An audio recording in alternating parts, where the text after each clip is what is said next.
नमो तस् भगवतो अरहतो सम्मा सम्बुद्धस्स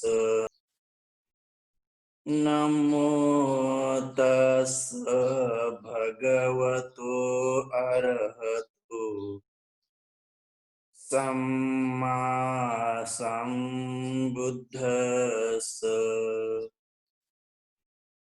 नमो तस् भगवतो अरहतो सम्मा सम्बुद्धस्स.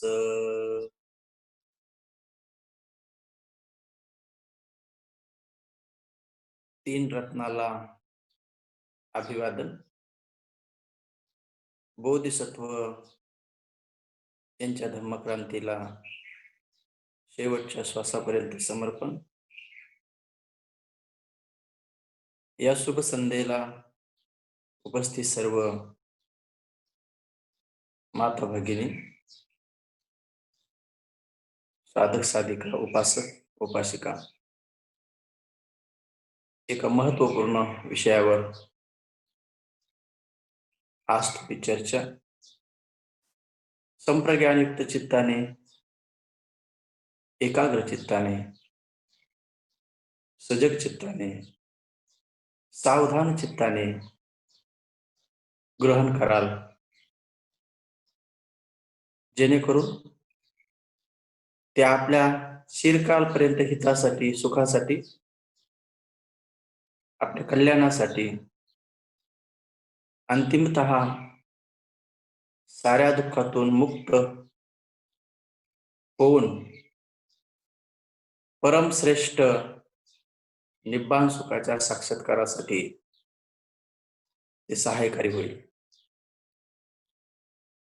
अनेक लोक, सृष्टीवरील अनेक लोक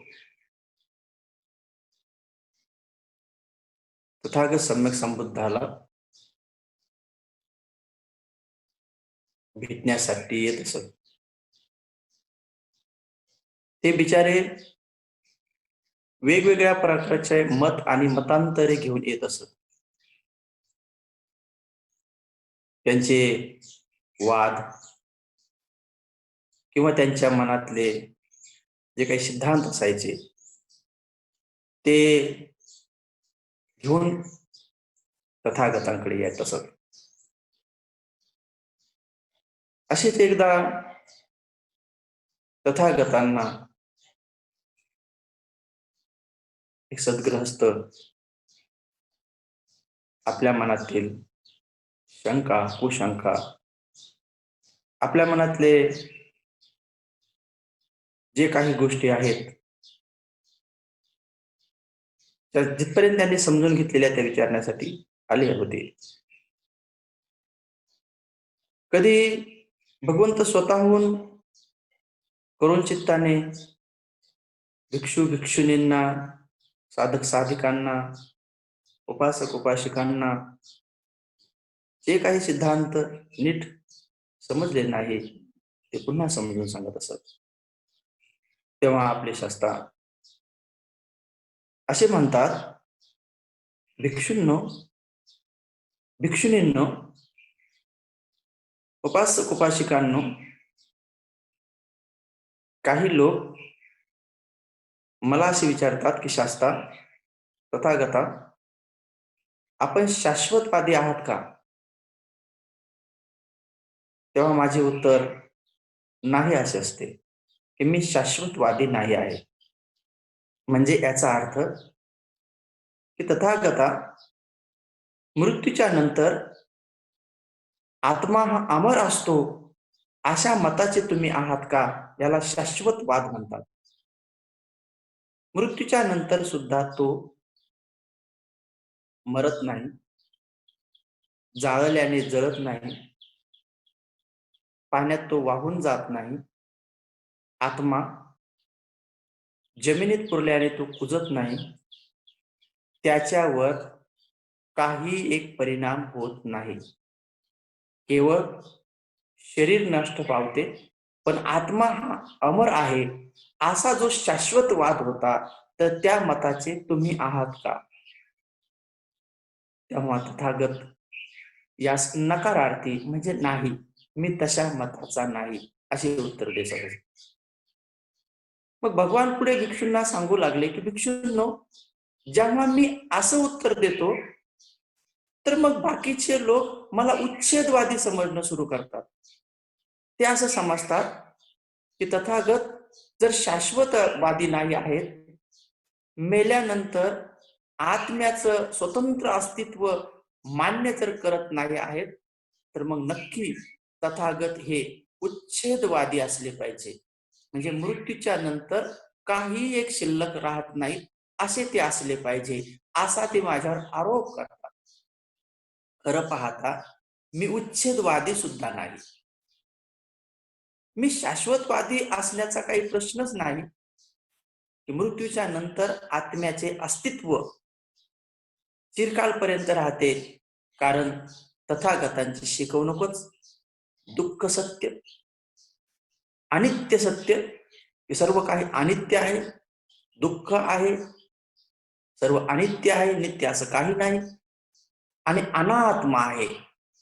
या 3.5 हाताच्या देहामध्ये कायेमध्ये आत्मा नावाचा काही एक नाही आहे, याचा सिद्धांत त्यांनी 32 प्रकारच्या घाणीने भरलेले हे शरीर कसं आहे त्यामध्ये सिद्ध केलेलं आहे.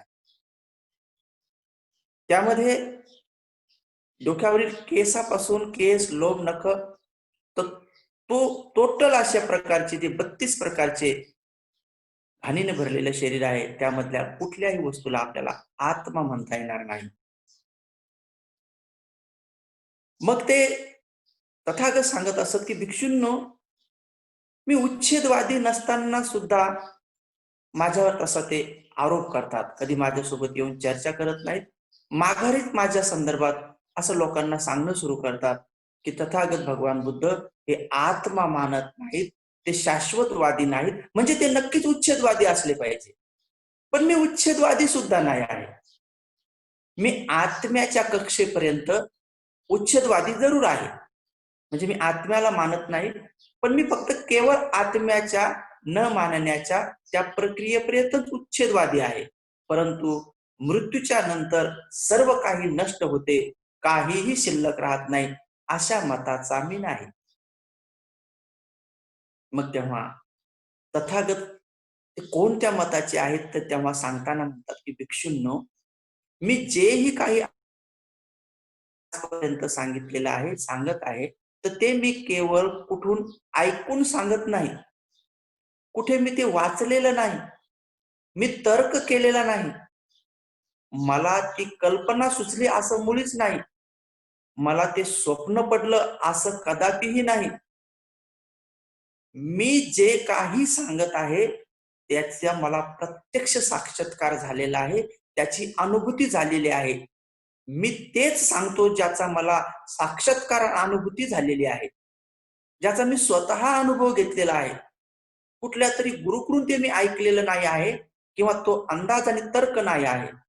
म्हणून भिक्षूंनो, ते त्रिकाला बाधित सत्य आहे आणि ते सत्य मी केवळ मी म्हणतो म्हणून लगेच मानलं पाहिजे असं नाही, तर मी त्या सत्यापर्यंत पोहोचण्याचा तुम्हाला मार्ग सांगतो.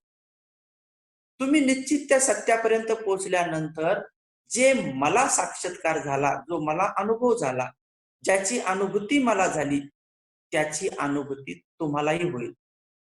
आणि मग ते सत्य जे आहे, जसं आहे तसं तुम्ही जाणून तसे मत तुम्ही धारण करा, तसे तुम्ही बना.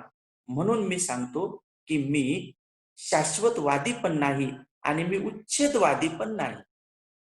मी शाश्वतवादी असण्याचा तर प्रश्नच उपस्थित नाही, पण उच्छेदवादी सुद्धा मी आत्मा नाही असं केवळ मानल्यामुळं लगेच माझ्यावर लोक उच्छेदवादाचा आरोप करतात, पण ते सत्य जाणत नाहीत.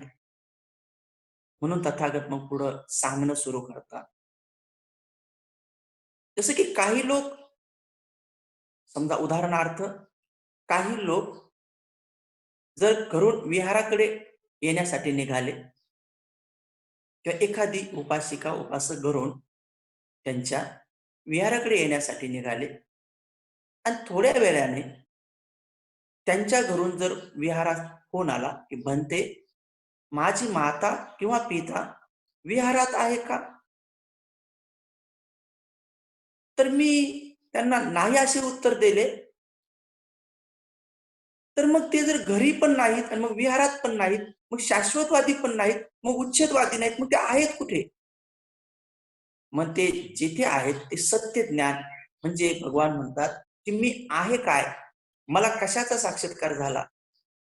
म्हणजे याचा अर्थ असा नाही की घरी नाहीत म्हणजे ते विहारात असलेच पाहिजे किंवा विहारात नाहीत म्हणजे मग ते घरी असलेच पाहिजे. अशा प्रकारचा तर्क हा बिना पुराव्याचा आहे किंवा बिना सत्याचा आहे. म्हणून ते सांगतात, की मृत्यूच्या नंतर नेमके काय होते, असे ते काही उदाहरणादाखल समजून सांगतात. सांगताना ते सांगतात, की हे नाम आणि रूप, हे माइंड अँड मॅटर, हे शरीर आणि मन, हे 8 गोष्टीचं एक इकाई असते, एक पेशी असते, एक अणू असतो, एक रेणू असतो, एक परमाणू असतो, त्याचं बनलेलं आहे. अग्नी धातू, वायू धातू, जल धातू, पृथ्वी धातू या 4 धातूलाच मॅटर म्हणतात. त्यालाच रूप म्हणतात. त्यालाच देह म्हणतात. त्यालाच शरीर म्हणतात. जे की दृश्य आहे, दिसतं. या डोळ्याने ते पाहता येतं. कदाचित डोळे नसले तरीही हाताने जर स्पर्श केला तर त्याला असं अनुभव करता येतं. आणि नामाचा, मनाचा, माइंडचा जो पार्ट आहे तेही 4 गोष्टीचा आहे. संज्ञा, विज्ञान, संस्कार आणि वेदना. हे 4 आणि ते 4 ह्या 4ही गोष्टी म्हणजे टोटल 8. या 8 गोष्टी एकत्र बनवून एक इकाई, एक पेशी, एक अणुरेणू बनतो. अशा अनेक, अनेक, अनेक अणु, अणु, अणु, रेणू, रेणू, रेणू, परमाणू, परमाणू, परमाणू, बुदबुद्याचा पुंज, पुंज, पुंज, कंपन किंवा इकाई, इकाई, इकाईचं बनलेलं हे शरीर आहे. जे ठोस असं वाटतं आपल्याला. वस्तुतः ते तसं ठोस नाही आहे. हे वरच्या मासचक्षूने जाणता येत नाही. त्याला अनुभव करता येत नाही. मग ते सांगतात की हे मृत्यू पावल्यानंतर, तर प्रथमतः आपण मृत्यू म्हणजे काय असं समजून घेऊ. पुढे बोधिसत्व सुद्धा त्यांनी लिहिलेले जे धर्मराज ग्रंथ आहे, बुद्ध आणि त्यांचा धम्म, त्यामध्ये कथन करतात की मृत्यू म्हणजे ते व्यावहारिक आणि अध्यात्म पद्धतीने सांगतात की मृत्यू म्हणजे आपल्या परिवारात किंवा समाजात मोजण्यासाठी एक सदस्य कमी होणे, एक मेंबर कमी होणे, एका मेंबरचं कमी होणे म्हणजे मृत्यू. आपल्या परिवारात जर 5 लोक असतील आणि समजा कोणी मरण पावलं तर एका परिवाराचं कमी होणं हे वरवरचा मृत्यू आहे. हे सगळ्यांना समजणारा मृत्यू आहे की एका सदस्याचं परिवारातून समाजातून कमी होणे. पण दुसरी बाजू, तो ज्या बाबीचा बनलेला होता, तो सत्व ज्याला आपण नाव दिलेलं होतं, जे काय असेल ते, जसं की प्रत्येक वस्तूमध्ये नाम आणि रूप आहे. जसं हे रूप आहे. हे असं रूप आहे म्हणून याचं नाव चष्मा आहे, गॉगल आहे. याला आपण दुसरं म्हणू शकत नाही कारण त्याचं रूप तसं आहे. याचं रूप याचं रूप असं आहे म्हणून याचं नाव सेलफोन किंवा मोबाईल किंवा हँडसेट आहे. याला आपण चष्मा म्हणू शकत नाही आणि याला आपण मोबाईल म्हणू शकत नाही. मी माझ्या या चष्म्याला मोबाईल अशी उपाधी किंवा नाव देऊ शकत नाही कारण याचं रूप असं आहे. याचं रूप असं आहे म्हणूनच याला चष्मा म्हटलेला आहे आणि याचं रूप असं आहे म्हणूनच याला हँडसेट किंवा मोबाईल म्हटलेलं, कारण नाम आणि रूप. तर ज्या प्रकारे तो नाम आणि रूपाचा बनलेला सत्व आहे, तर तो सत्व जेव्हा मृत्यूला प्राप्त होतो तेव्हा समजण्यासाठी परिवारातील एक सदस्य कमी होतो. परंतु दुसरीकडे मात्र एक सत्य असतं की तो ज्या गोष्टीचा बनलेला आहे त्या गोष्टी समधातूमध्ये समधातू विलीन होतात. अग्नी धातूमध्ये, वायू धातूमध्ये, जल धातूमध्ये, पृथ्वी धातूमध्ये विलीन होतात. हे सहज समजण्यासारखे आहे. परंतु केवळ ह्या चार गोष्टीचाच तो सत्व बनलेला नव्हता. त्याच्यामध्ये आणखी एक होतं मन. याला पंच उपादान स्कंदही म्हणतात. याला मोजताना तुम्ही 8ही पद्धतीने मोजू शकता, 5ही पद्धतीने मोजू शकता. मनाला एकच पकडलं जरी ते चार गोष्टीचं बनलेलं आहे, पण मन एक आणि हे मॅटर चार, अग्नी, वायू, जल, पृथ्वी आणि हे मन, याला पंच उपादान स्कंद म्हणतात.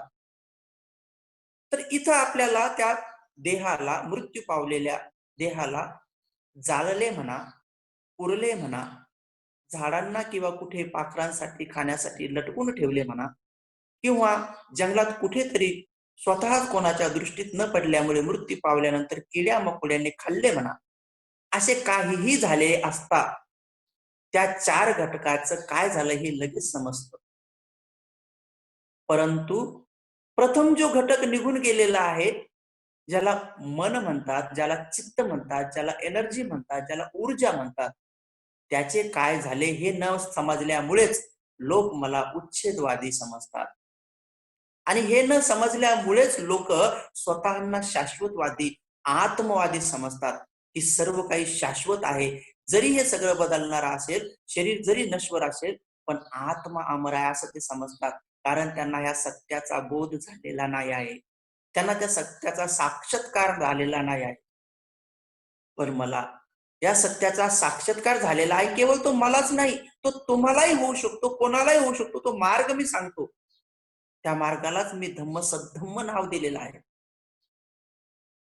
म्हणून तथागत सांगतात की प्रथमतःच आपल्या शरीरातून चेतना शक्ती निघून जाते. त्याचंही उदाहरण बोधिसत्व सुव्यवस्थित देतात की एक मेलेला मनुष्य, मृत्यू पावलेला मनुष्य आणि एक कोमामध्ये गेलेला मनुष्य आणि कॉन्शियस माइंड मध्ये गेलेला मनुष्य, हे दोन्ही शरीर जर शेजारी ठेवले तर पाहता, वरवर पाहता दोन्हीही बघत नाहीत, दोघंही ऐकत नाहीत, दोघांनाही बोलता येत नाही, दोन्हीही चालत नाहीत. बाहेर पाहता दोन्ही सेम वाटतात. परंतु मेलेला मनुष्य, मृत्यू पावलेला मनुष्य आणि कोमात गेलेला मनुष्य हे जर 5 ते 6 दिवस ठेवले तर काय होईल? तर मेलेल्या मनुष्याच्या शरीराची दुर्गंधी येणं सुरू होईल, वास येणं सुरू होईल. त्यांच्या 9 दरवाजा वाटे घाण, पू आणि रक्त निघणं सुरू होईल. डोळ्या वाटे, नाकपुड्या वाटे, मुखा वाटे, 2 कानाच्या द्वारा वाटे, लघवी आणि विष्ठेच्या दरवाजा वाटे घाण निघणं सुरू होईल. ते सुजणं सुरू होईल, निळं पडणं सुरू होईल, फुगून फुटणं, त्याचा घाण वास येणं सुरू होईल. परंतु कोमातला तो सद्ग्रस्त व्यक्ती कितीही दिवस राहिला तरी त्याचा वास येणार नाही. तो कोमामध्ये 1-1, 2-2, 3-3 वर्षापर्यंत कोमात राहतात. तर याचे कारण काय आहे? असे का झाले की दोन्हीही बाहेरून सारखे दिसतात, पण एका शरीराचा वास येणं सुरू झाला, एकाचा नाही? कारण स्पष्ट आहे की एकामध्ये चेतना शक्ती आहे, ऊर्जा आहे, विज्ञान आहे, मन आहे आणि या दुसऱ्यामध्ये नाही आहे. म्हणून त्या बाकीच्या प्रक्रिया सडण्याच्या सुरू होतात. म्हणजे हे सिद्ध झालेलं आहे की मृत्यू पावणे म्हणजे शरीरातून ऊर्जेचं, चेतनेचं निघून जाणे. न समजल्यामुळे लोक त्यालाच आत्मा समजून बसलेले आहेत. तथागत म्हणतात, मी त्याचं ज्ञान प्राप्त केलेलं आहे, मला त्याची अनुभूती झालेली आहे, मला त्याचा संबोधीचा साक्षात्कार झालेला आहे की त्याचं नेमकं होतं काय. म्हणून ते सांगतात की जी चेतना असते, ती चेतना नेमकी जाती कुठे? तर ती चेतना म्हणजे चित्त, जे मन असेल, ते मरताक्षणी संज्ञा रूपी होतं का विज्ञान रूपी होतं का संस्कार रूपी होतं का वेदना रूपी होतं? म्हणजे ते राग, द्वेष, मोह अशापैकी कोण्या विकाराने ग्रस्त होतं का? दया, मैत्री, करुणा अशापैकी काही सद्गुणांनी भरपूर होतं का? भरून होतं का? जर ते तशा विकाराने भरून असेल राग, द्वेष, मोहाने, तर ते मात्र जड अशा एनर्जीने सुटते. मरताक्षणी 14 चित्त तयार होतात आणि ते जर विकाराने ग्रस्त असेल, तर ते विकारानेच ते अंतिम चित्त तयार होते. आणि जे कोणी नर मादी, मेल फिमेल एकत्र येत असताना त्यांच्या चित्ताची अवस्था आणि हे शरीर सोडताना यांच्या चित्ताची अवस्था जर सम असेल, तर समधातू समधातूकडे खेचले जातात. जसं अग्नी अग्नीमध्ये, वायू वायूमध्ये, जल जलामध्ये आणि पृथ्वी पृथ्वीमध्ये विलीन झाली होती, अगोदरच ही एनर्जी समधातूमध्ये विलीन होते. त्यालाच दुर्गती झाली असे म्हणतात. जर अंतिम चित्तामध्ये हे काम, वासना, राग, द्वेष, मोहाचं विकार असतील तर, कारण ते तिकडे खेचल्या जाते. त्याला खेचल्या जाते म्हणा किंवा ते आपल्या स्वभावाने तिकडे जाते म्हणा किंवा ते याला खेचते म्हणा. लोहचिंबक लोखंडाकडे आकर्षित होतं असं म्हणणे किंवा लोखंड लोहचिंबकाकडे आकर्षित म्हणणे हे दोन्हीही चूक होणार नाही. म्हणून ते त्याकडे खेचल्या जाते. पण दया, मैत्री, करुणा अशा प्रकारचे सद्गुणाने जर भरलेला असेल आणि तशा प्रकारच्या नरमादीची चित्त अवस्था असेल एकत्र येताना, तर हे तिकडे खेचल्या जाते किंवा ते तिकडे जाते. याला सद्गती झाली असे म्हणतात, सुगती झाली असे म्हणतात. परंतु जे अरहंत असतात, ज्याने आपल्या साऱ्या विकारांचा समूळ नाश केलेला असतो, वितरागी, वितद्वेषी, वितमोही झालेले असतात, ते अरहंत आणि तथागत सम्यक संबुद्ध यांचा अंतिम श्वास सोडत असताना शेवटचं चित्त त्यांचं विकारग्रस्त आणि कुठल्याही प्रकारचं बनत नाही. ते राग, द्वेष, मोह विरहित असतं. म्हणून तशा प्रकारच्या चित्त धातूला खेचण्यासाठी कोणतेही धातू इथं उपस्थित नसतात. कारण कोणतेही नरमादी एकत्र येताना ते बिना राग, द्वेष, मोह केल्याचे, बिना आसक्ती केल्याचे एकत्र येऊ शकत नाहीत. म्हणून त्या धातूंना समधातू खेचणारे नसल्यामुळं ते पुनर्जन्म, पुनर्भव ग्रहित करत नाहीत.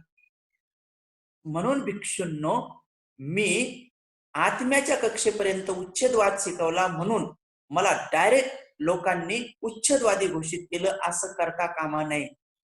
मी हे जे सत्य सांगितलं हे असंच्या असं जाणावं म्हणून बुद्धाच्या अनुयायांनी स्वतःला नास्तिक समजू नये. अनेक लोक आत्मा नाही असं म्हटल्याबरोबर लगेच मग आम्ही बुद्धाचे अनुयायी नास्तिक आहोत, काहीच नाही, सर्व काही उच्छेद पावतं असं समजणं हे बुद्धाच्या अनुयायाचं लक्षण नव्हे. म्हणून सुज्ञ अनुयायांचं किंवा संप्रज्ञानयुक्त चित्ताने धर्माच्या मार्गावर, या शुद्ध स्वरूपातील सद्धम्माच्या मार्गावर चालणाऱ्या लोकांनी ते जसं आहे तसं जाणण्याचा प्रयत्न केला पाहिजे आणि ते धारण करण्याचा प्रयत्न केला पाहिजे. आणि आपणही त्या जिथे भाऊ बनत नाही त्या मुक्त अवस्थेकडे जाण्याचा आपला मानस बनवला पाहिजे. जरी आपण कदाचित एका भावामध्ये ते अंतिम गोल किंवा साध्य करू शकलो नाही, तरी आपल्या मनाची अवस्था किंवा कल त्या दिशेने असला पाहिजे. कमीत कमी आपण दुर्गतीकडे जाण्याचं पहिलं टाळलं पाहिजे. पंचशील धारण करणारे व्यक्ती त्यांची दुर्गती टळती ही पहिली शाश्वती त्यांना मिळते. म्हणूनच तथागत शील पालन करण्याचं आवाहन करतात किंवा प्रेरणा देतात. त्यांचे अनुयायी भिक्खू संघ सुद्धा तसेच करण्यासाठी आपल्याला उत्साहित करतात. म्हणून आपण मनोभावे शुद्ध अंतःकरणाने आपल्यावर प्रेम करून आपली दुर्गती पहिली टाळावी आणि सद्गती आपल्याला प्राप्त करायची असेल तर मग ते आणखी आपल्याला दान कर्म सांगतात. कळत नकळत जरी एखादा प्राणी कुशल कर्म करत करत परंतु अंतिमतः तो पशु योनीत जर गेला, परंतु कुशल कर्माचा साठा आणि पुण्य कर्माचा साठा असेल तर त्याचा लाभ त्याला पशु योनीमध्ये सुद्धा होतो. जसं की समजा एखादा प्राणी पुण्यकर्म करत करत पशु झाला, कुत्रा झाला, पण दुसरा एक प्राणी काहीही पुण्य न करत तोही कुत्रा झाला. तर त्या दोघांची गती पुढं दोन्ही कुत्रे सारखे नाहीत. एक गल्लीमध्ये फिरणारा कुत्रा ज्याला की अन्न पाण्यासाठी निवाऱ्यासाठी कोसोदूर भटकावं लागतं किंवा खूप मरणांतिक यातनापर्यंत मार खावा लागतो. परंतु तोच कुत्रा धनवानाच्या घरी जर जन्मला तर त्याला कधीही न पाहिलेले गरिबांनी अशा प्रकारचे महागडे बिस्किट खायला मिळतात. एसी मध्ये राहायला मिळते, चांगल्या गाडीत फिरायला मिळते, कधी न ऐकलेल्या अशा चांगल्या प्रकारच्या साबणांनी त्याची आंघोळ केली जाते, जे की कधीही गरीब लोकांना मनुष्य जन्मात येऊन सुद्धा प्राप्त होत नाही. जरी मनुष्य जन्मात येऊन या कुत्र्याला मिळणाऱ्या कुठल्याही सुविधा जरी मनुष्याला मिळाल्या नाही, तरी तो कुत्र्यापेक्षा श्रेष्ठच आहे. पण त्या गल्लीतल्या कुत्र्यापेक्षा मात्र हे धनवानाच्या घरचा असलेलं कुत्र मात्र ते कुत्र्या श्रेष्ठ आहे. म्हणून मनुष्याचा जन्म हा सुगती आहे. कुत्रा हा किती जरीही धनवानाच्या घरी कितीही तरी सुखपूर्वक असला तरी मात्र ती दुर्गतीच आहे. म्हणून केवळ दान करणे म्हणजे आपल्याला पुढे सगळ्या सुख सुविधा मिळतील अशा प्रकारचा विचार करू नये. आणि ह्या अशा प्रकारचा विचार आपल्यातून काढून टाकून मग समाधी आपल्याला सिलवान बनवते, म्हणून समाधीचा अभ्यास करायचा असतो. पण ती राईट मेडिटेशन म्हणजे विपස්සना, सम्यक समाधी, बोधिसत्व बुद्ध ज्याचे कथन करतात, गुरुजी ज्याला प्रकाशित करतात, अशा तीनही महापुरुषांप्रती कृतज्ञता भाव ठेवून पवित्र वर्षवासाच्या कालावधीमध्ये आपण जे सकाळी सकाळी अनेक साधक साधिकांच्या दीर्घ शिबिर केलेल्यांच्या आचार्यांच्या सानिध्यात सामूहिक ध्यान साधना करून आपण आपले कल्याण, आपल्या दुर्गतीचा मार्ग बंद करून, कायमचा बंद करून सुगतीचे मार्ग खोलून आणि मुक्तीच्या पथावर चालण्याचा प्रयत्न करून आपल्यावरच उपकार करत आहोत. मैत्री देऊन, मंगल मैत्री देऊन आपण सगळ्या सत्वांप्रती आपलाच सद्गुण वाढवत आहोत आणि त्यांना सुद्धा दुःखमुक्तीचा मार्ग दाखवण्यासाठी प्रेरणा देत आहोत. म्हणून उपासक आणि उपासिकांनो, ह्या सिद्धांत आणखी क्लिअर समजून सांगत असताना ते असे म्हणतात की हे 4 घटक केवळ परावर्तित होतात, प्रवर्तित होतात, ते नष्ट पावत नाहीत. अग्नी आपल्या शरीरातून जाळल्यानंतर पाणी, वायू आणि जी पृथ्वी आहे ती आपल्या शरीरातून नष्ट पावत नाही, ती समधातूमध्ये विलीन होते. आणि केवळ ती मृत्यू पावल्यावरच होत नाही, तर ती रोज होते. ही जी वायू आहे, जे ऑक्सिजन आहे, हे नाकावाटे आपण रोज घेतो सोडतो, हा मृत्यू रोज होतो आपला. म्हणजे तो धातू आपला रोज नवीन उत्पन्न होतो, नवीन आणि सेकंदाला सांगता येत नाही एवढ्या स्पीड गतीनं तो उत्पन्न होतो, नष्ट पावतो. आपण नाकावाटे ती हवा घेतो, तोंडावाटे पाणी आणि पृथ्वी खातो पितो. तर हे घटकही आपण प्रतिक्षण त्याला घेतो सोडतो. म्हणजे त्याचं परमनंट नाही आहे ते. वारंवार ते घेतो सोडतो. पाणी पितो, कालांतराने ते घामाद्वारे, लघवीद्वारे ते चेंज होत राहतात. तद्वतच आपल्या शरीरावर असलेल्या छोट्या छोट्या छिद्रांद्वारे आपण उष्णता घेत राहतो अन्नपचन क्रियेसाठी. जे शरीरामध्ये रक्त एका ठिकाणून दुसरीकडे प्रवाहित होण्यासाठी, ऑक्सिजनला मदत करण्यासाठी ती उष्णता लागते. सगळ्या करण्या ह्याच गोष्टीसाठी, तर ती उष्णता आपण अशी घेतो. तर ह्या 4 घटकाचं घेणं सोडणं हा प्रतिक्षण असलेला मृत्यूच आहे. उत्पन्न होणे, नष्ट पावणे, उत्पन्न होणे, नष्ट पावणे. आणि म्हणून अंतिम जेव्हा मृत्यू होतो तेव्हा बी ह्या 4 घटकाचं असंच होतं. म्हणून ते कायमचे समाप्त झाले असं नाही. आणि हे जे चित्त आहे हे पण एक स्थिर नाही, तेही बदलणार असतं. जेव्हा अंतिम चित्त आपलं जे सुटतं आणि जे प्रथम भाव बनतं, ज्याला च्युतिचित्त म्हणतात, ज्याला प्रतिसंधी ग्रहण करणारं चित्त म्हणतात, तर तेही प्रथम भाव बनल्याबरोबर तेही चित्त परमनंट राहत नाही, तेही बदलत बदलत जातं. त्याला बिकमिंग म्हणतात, त्याला चेंज म्हणतात. बदलते रहता है. म्हणून अनित्य म्हटलेलं आहे. आणि हे सगळं सगळं नित्य नसल्यामुळे जे दुःख होतं, म्हणून भगवंतांनी दुःख, अनित्य आणि अनात्माचा सिद्धांत शिकवलेला आहे. ते शाश्वतवादीही नव्हते, उच्छेदवादी नव्हते, ते सत्यवादी होते, धर्मवादी होते, मुक्तीवादी होते, सत्य सांगत होते. म्हणून तथागत आणि तथागतांच्या अनुयायांनो, बाबांच्या अनुयायांनो, आपण स्वतःला नास्तिक समजता कामा नये. आस्तिक असण्याचा प्रश्नच नव्हे. आपण स्वतःला सत्यवादी समजले पाहिजे आणि तसे धारण केले पाहिजे. म्हणून आजच्या क्षणी जो उदाहरण आणखी एक सांगतात, की नंतर ह्या 4 घटकाचं काय होतं, हे चारही घटक पुन्हा एकत्र येऊन जसेच्या तसे पुन्हा एक नवीन रूप बनत नाही, पण बिना घटकाचं नवीन रूपही बनत नाही.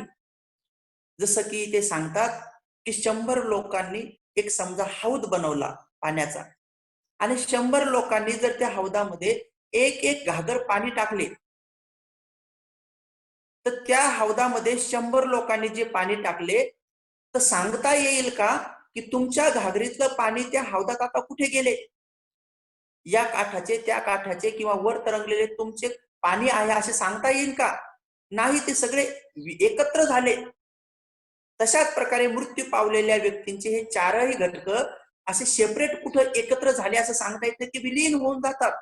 जसं 100 लोकांनी टाकलेलं पाणी हौदात ते एकरूप होऊन जातं, तर आपण आपल्या हंड्यातलं पाणी, आपल्या घागरीतलं पाणी कोणतं आहे दाखवू शकत नाही. जसं वेगळ्या वेगळ्या नद्या समुद्राला मिळाल्यानंतर कोणतीही लाट मी गंगेची, ब्रह्मपुत्रेची किंवा आवीची नदीची आहे असं सांगू शकत नाही. ते सागर होऊन जातात. तद्वतच हे चारही घटक विशाल काय असं हे संपूर्ण संसार ब्रह्मांडामध्ये ते असे सामावून जातात. पण जेव्हा कधी जेही सत्व गर्भाशयात, अंडाशयात किंवा कुठेही उत्पन्न होईल, तर त्याला जेव्हा रूप बनवायचं असेल, तर या 4 घटक त्या या संसारामधूनच घेतात. म्हणून ते मृत पावलेल्या व्यक्तीचेच चाराचे चारही घटक जसे तसे होते असं म्हणता येत नाही. म्हणजे 100 लोकांनी ते घागरीचं पाणी टाकलं, तर आता दाखवता येत नाही आपल्या एकट्याचं पाणी कुठं आहे. पण आता तुम्ही 100 लोकांनी ते पाणी टाकलं हौदात, पण मी त्यामधून एक घागर भरून पाणी घेतलं, तर तुमच्या 100 लोकांपैकी कोणाचं पाणी माझ्या घागरीत आलं असं सांगता येत नाही. कारण ते सगळ्यांचं परमनंट एकट्या कोणाचं आहे असं म्हणता येणार नाही. म्हणून गर्भाशयातल्या सत्वाला देखील जे 4 घटक लागतात, ते या संसारामध्ये घेणे सोडण्याच्या प्रक्रियेमधूनच त्याला coming, becoming, coming, becoming, change, change जे म्हणतात, त्यामधूनच ही प्रक्रिया सुरू आहे. याचा कोणी निर्माता नाही. कोणी याचा अलग-थलग बसलेला आत्मा, परमात्मा, ईश्वर, अल्लाह किंवा कोणीतरी याचं नियोजन करत नाही. ते हे प्रतीच्य समुत्पाद सिद्धांताने नीट समजून घेतल्या जाईल. म्हणून आपण स्वतःला उच्छेदवादी, या शाश्वतवादी, या आत्मवादी किंवा मेल्यानंतर काहीही शिल्लक राहत नाही असं समजता कामा नये. आणि मृत्यूच्या नंतर आता काहीही नाही असं मानता कामा नये. जर समूळ आपला राग, द्वेष, मोह नष्ट झाला, तर जरूर आपण अनंत मुक्त झालो असं घोषित करण्यास काहीच हरकत नाही. परंतु राग, द्वेष, मोह अशा विकाराने ग्रस्त लोक मेल्यानंतर सुद्धा त्यांना निर्वाण पावले असं लिहिणं हे कितपत योग्य आहे, अयोग्य आहे? म्हणून निर्वाण हे मृत्यूला नाव देणं योग्य नाही. निर्वाण म्हणजे जिवंतपणे आपल्या चित्तातून समूळ राग, द्वेष, मोहाचं उच्चाटन होऊन जाणे, पुन्हा ते कधीही उत्पन्न न होणे. जसं की एखाद्या अग्नी पेटलेल्या अग्नीमध्ये जर नवीन बीज नेऊन टाकले, तर तिथे गहू उगवत नाही अग्नीत टाकल्यावर. तसं प्रज्ञेचा अग्नी किंवा समूळ विमुक्त आपण झाल्यानंतर तिथं नवीन कर्म या 6 इंद्रियाला स्पर्श झाल्यानंतर बनतच नाहीत. किंवा नदीच्या पात्रामध्ये जर आपण काही धान्य टाकले, तर ते उगवत नाही. तशा प्रकारे मैत्री अगाध अशा प्रकारच्या या सत्याला जाणल्यानंतर या सदोदित मैत्री धारा प्रवाहामध्ये विकार बनत नाहीत, म्हणून ते पुनर्भव बनवत नाहीत. आणि पुनर्भव नाही मग पुनर्जन्म कसा होईल? म्हणून ज्यांचे ज्यांचे विकार अजून शिल्लक आहेत किंवा थोडे विकार शिल्लक आहेत आणि ते श्रोतापन्न जर झाले, तर कमीत कमी त्यांना 7 वेळेस मृत्यू आणि जन्मावं लागेल. त्याला श्रोतापन्न म्हणतात. जे एकदा मरण पावतीने एकदा जन्माला येतील समजा त्यांना सकृदागामी म्हणतात. जे केवळ एकदा मृत्यू पावतील आणि अविहा देवलोकामध्ये उत्पन्न होतील त्याला अनागामी म्हणतात.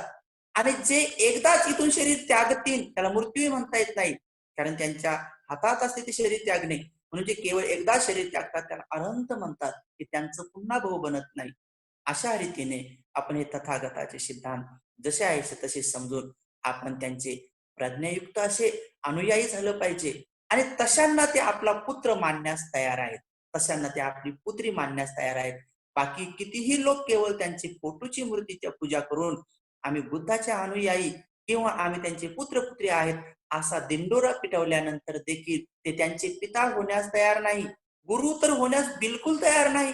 ते त्यांचे आचार्य आणि उपाध्याय व्हायला सुद्धा तयार नाही. म्हणून अशा रीतीने आपण महापुण्यवान आहोत. अशा की आपल्या सगळ्यांना पुण्यबळाने आपल्या सर्वांचं मंगल हो, आपल्या सर्वांचं कल्याण हो, आपण सर्वजण सुखी हो.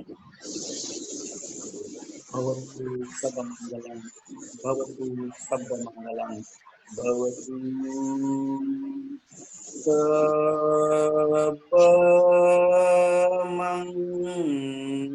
सबमंगलम.